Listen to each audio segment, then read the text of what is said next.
是另外一个部分，我想也请教一下这个老师哦，因为我们提到了，就是说有关两岸的部分，特别习近平在这个2020的这个谈话里面，当然还是又提到了希望两岸统一，这是祖国的最大的一些重要的目标之一等等啊。那有人说这个习近平已经或者是中共一直把这个所谓两岸统一当作他们重要的议程哦，所以有人也说，这个对中共来说，这个统一有可能也是一个假的议题，因为这个有非常多可能包含内部的一些压力要来排解等等我们不知道实质的状况。那因为您过往在中国内部也做了许多相关的一些观察跟研究，就您来看，你怎么看待这个两岸的相关的统独的这些议题呢？这个台湾的问题也很简单，台湾的基本事实就是1912年的1月2号，亚洲第一个民主宪政的这个共和国。中华民国成立，人袁世凯是中华民国的第一任总统，而且依据厅廷退位的诏书，民国昭告世界，并为世界所承认，中华民国以法理法统正统的和平方式，而非颠覆的暴力方式，全面继承了包括外蒙在内的其面积为1141万平方公里的大清帝国的国土。是当时世界上领土面积第2大国，仅次于俄罗斯。所以他们就说台独，我说哪有这概念啊？那台湾现在这个中华民国现在在台湾呢，但是中华民国人家现在已经这个成立了110年了。蔡英文总统是中华民国的第15任总统，所以他们老说台独，我说明明是陆独嘛，陆独谁？毛泽东啊，他在1931年，他在中华民国的范围之内，在江西瑞金，它就成了一个中华苏维埃共和国。我当时给学生讲课就说，我说你可以改朝换代，你可以成立一个大毛国，或者你可以成立一个红色中国，但你凭什么叫苏维埃共和国呀？那苏维埃是什么人？苏维埃是苏联的人呢。所以说现在这个事儿，就从根本来讲，就是一个基本概念不清，所以他们说台独根本就没有这问题，你是只有陆独的问题，只有这个共产党中国的问题，哪来的中华民国？人家中华民国怎么就独立了？我就问问。对，所以说呢，这个基本问题，这就是我们当老师的责任。所以我们在美国就办我这网络大学，因为我的中学是崇德学堂，是148年以前英国圣公会在中国大陆办的第一个教会学校，而且我们在1939年，我们就被燕京大学收编为中学部。所以我们是燕京大学附属中学。为什么我们到美国来要办学呢？因为办学我也不是盖房子，我们叫网络大学嘛，就是讲课嘛。因为我已经讲了50多年课了，我接着再讲，争取再讲10年。我讲到所谓73、84，我今年75嘛，大约再讲10年，我想没什么大问题。所以你要说台湾问题，它就是基本的概念不清啊。怎么叫台独啊？而且你们台湾有什么可要独立的？台湾是中华民国，它已经独立了110周年了，而且它的管辖范围是1141万平方公里，现在还剩下960万了，台湾大概是3万6千。所以我现在就办了一个想法，我们有一个计划，或者叫梦，或者叫理想，就是东方五月花嘛。因为在400多年以前，人家欧洲来了100多人，坐了一条船，帆船叫五月花号。完了100多年以后，人家这五月花公约演变成美利坚合众国的宪法，美利坚合众国的宪法大概已经250多年了，4500字。所以现在我们搞的这个所谓的计划就是东方五月花，就是在传统五月花公约的基础之上，在美国法律的框架之内，合法的合理的移民。美国现在的华人大概是500万，再过100-200年，美国人由3.3个亿就有可能涨到5个亿。那么5个亿里头，如果华人再涨10倍，变成5000万，完全是可能的呀，对不对？因为人家美国是100-200年涨了100倍，那我们再过100-200年，我们华人难道就不能再涨10倍吗？比例跟黑人差不多，黑人在美国的比例大概是12%。那么如果是5个亿有5000万华人，那我们不就10%吗？所以我们这想法并不是说不合实际的想法。还有一个呢，那你这个181万平方公里的土地被俄罗斯给占了，所以我是耿耿于怀。为什么？因为我的爷爷年轻的时候闯关东，因为他们都是山东人，他们就闯到了江东64屯，接着又闯到了海参崴，原来叫海参崴或者叫海参崴。那海参崴那就是我爷爷年轻时候就业的地儿啊。那你凭什么你这181万平方公里的土地你就给了俄罗斯？而且现在你没有什么说法，所以我就说呢，你中华民国，你这个现在在台湾呢，那你中华民国就应该实事求是啊，对，应该恢复1141万平方公里的中华民国的土地，因为那是大清国给你的，你全面继承了，包括外蒙古在内的这个国土啊。所以说我就觉得台湾的小家子气，还有人叫唤的台独，你干嘛叫台独啊？你本来就是中华民国，你已经是这个独立了110周年了。所以说去年10月5月2号吧，我记得这个蔡英文当选为中华民国的第15任总统的时候，他就有讲话，我觉得讲的不错，对不对？所以哪有台独的问题啊？那有人说现在大陆要武统台湾，这就完全破坏了这个当时我们叫和平理性非暴力，我们是正统，我们是按照法统正统法理我们建立的中华民国吗？因为清廷退位了，人家自己退位了，成立中华民国。所以说有些台湾人，你为什么要叫唤着台独呢？你台湾你在中华民国，而且你现在搞得非常的好，是中国搞得最好的一个地区，就是我国台湾地区。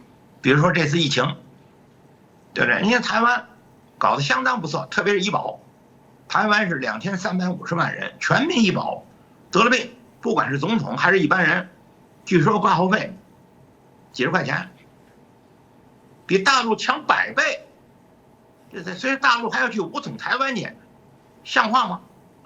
所以我讲这实事求是的话，当然得罪了某些的人，比如说他们老想武统台湾去，他们老想。但是这也不是我得罪他们，是他们自己变了。而且小平同志也讲过，叫做1国2制和平统一。当时江泽民总书记也讲过，叫做92年共识，叫做一个中国各自表述。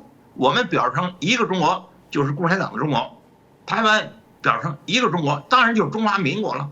所以后来就说不要说这么啰嗦，咱们就是民国，就完了吗？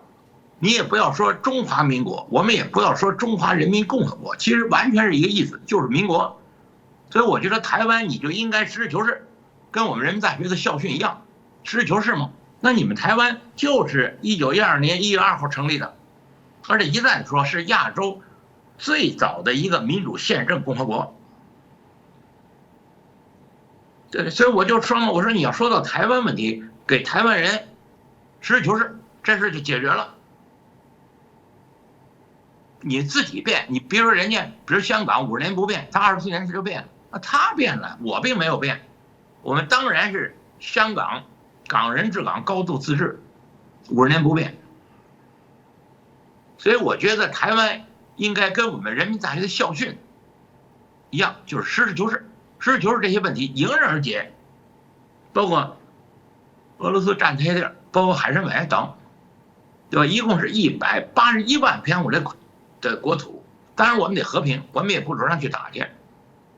所以说今年我还准备到莫斯科去找戈尔巴乔夫，因为今年他92岁了，他前2年答应我们，我们去找他去，我们要跟他谈谈，你俄罗斯2200万平方公里的土地，你最后解体以后，你大约少了500万平方公里的土地，可是你并没有死几个人，也就是说他实行社会的和平转型，政权的和平交叠，他基本没死人。所以我们要跟戈尔巴乔夫亲自的请教，你们怎么做到的？你们有些什么成功的经验和失败的教训？而我们中国一旦这个尤其政权交叠的时候，它有可能造成血流成河。今年6月份我们就去，所以我借你的机会，我还跟台湾人说的，我说你们要愿意跟我们一块儿去，咱们就一块儿去，跟戈尔巴乔夫探讨这问题。就是你们占着我们的181万平方公里的土地怎么办？听听他的意见，因为他得过诺贝尔和平奖，而且老先生已经92多岁了，所以你们台湾咱们就一块去啊，咱们跟他商量商量。我一再跟他们讲，我说中国最聪明的人历史上叫诸葛亮、孔明，孔明在《出师表》里写的非常清楚，汉贼不两立，王业不偏安。汉就是民主，贼就是独裁。这个汉贼不两立，王业不偏安。你们想偏安在这个台湾成吗？就相当于美国他跑到这个5月8号，他来了100多人，他就跑美国来了，过好日子来了。那怎么办啊？你想想，人家希特勒发动2战，他本来已经占了法国了，也占了欧洲大部分地区了，他突然间闪电战，他去打人家俄罗斯去了。日本在亚洲已经是第1大国了，他突然间袭击珍珠港，恐怖分子本拉登为代表，他已经在阿富汗已经站住了，他突然间袭击世贸，他把人纽约那个世贸2个大楼给人炸塌了，还死了3000人。我说这些战争狂人，他们发动战争和发动恐怖袭击，正常人能知道吗？所以有的时候我跟台湾人说，台湾人说他不会打，我说你们是正常人，你们有理性，你们能理解狂人吗？我就问你们能预测希特勒闪电战，你们能预测日本袭击珍珠港，你们能预测本拉登他们袭击世贸？这和我一再说，你得实事求是，你先把台湾这个事儿让广大的老百姓都知道。所以现在我们的策略就是6G就是无线互联网，大约还有几年。有一个叫马斯克的人，他已经放了好几千颗卫星了，据说他准备放上万颗卫星。他现在正在制造星链手机，星链手机直接连上这个卫星，造成这个全球的这个无线互联网。像咱们俩在这儿，你在台湾，我在美国，就连线了，对对，搞教育啊。所以为什么我就说人家西方传教士、宣教士，人家到中国来办了几十个大学。你像我的岳母，她就是辅仁大学的第一批的大学生。现在你们台湾还有辅仁大学呢，我们中国大陆没了。就是你得搞教育，让他明白基本的事实。比如说中华民国哪来的？是大清退位了，退位诏书，清帝退位诏书。你们有几个人知道？对，你比如说我在前些年，我就跟那个中央电视台的一个著名主持人叫杜宪，人家长得也漂亮，而且也有正义感，我就跟他讲，我就跟他说有一个清廷退位诏书，叫做人心所向，天命可知，语义何人以一身之尊荣，佛照民之好恶，是用外观大事，内审舆情，特率皇帝将统治权归注全国，定为共和立宪国体，尽为海内厌乱妄治之心，远些古圣人天下外公之意。对，我跟那杜宪说，我对他说，哎呦，以前他不知道。当然了，他岁数比较年轻，但那是一绝对的一个好人呢。所以我就说，你们台湾，像你这搞这个所谓电视的，像这些基本的事实反复的说。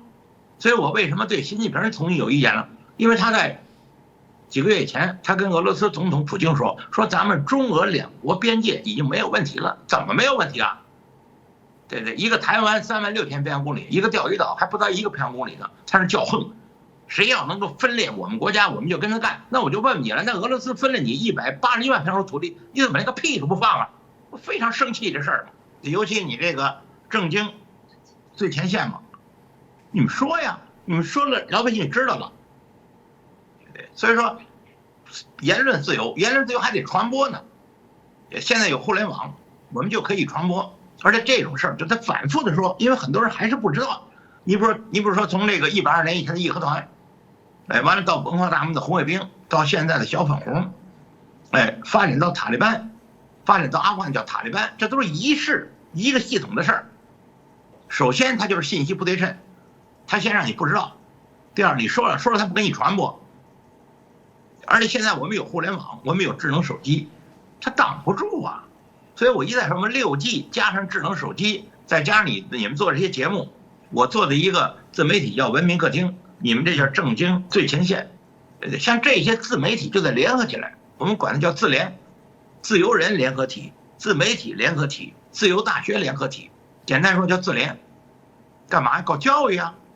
你得让这些基本事实让全世界人都知道。所以我们叫全球一体化，或者我们叫地球村，这是很好的概念。地球村现在有70多亿人，用这个中国的官话叫人类命运共同体，或者叫地球村，或者叫联合国，或者叫共同体，这是很好的概念嘛。那你们为什么不抓住这个好概念，继续给它宣传，给它教育，给它扩大影响？所以这个计划我叫东方五月花，现在我们正在定东方五月花公约，就是在于传统的五月花公约的基础之上，在美国法律的框架之内，组织合情合理合法的移民，是吧？我们大陆是14.5个亿，14个亿，也可以来个几千万，因为我们都是华人，所以在美籍华人现在大概是500-600万，所以我就借这个机会呼吁，咱们一块儿进行东方五月花的一个理想